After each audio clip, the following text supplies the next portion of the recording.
اقتربت الساعة وانشق القمر وإن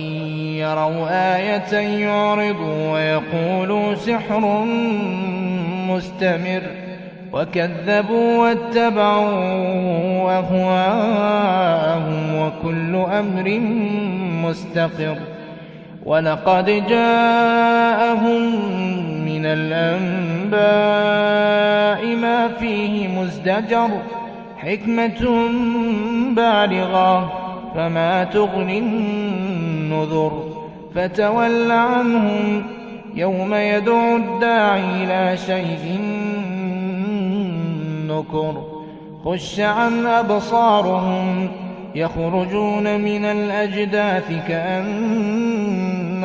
جراد منتشر مهطعين إلى الداع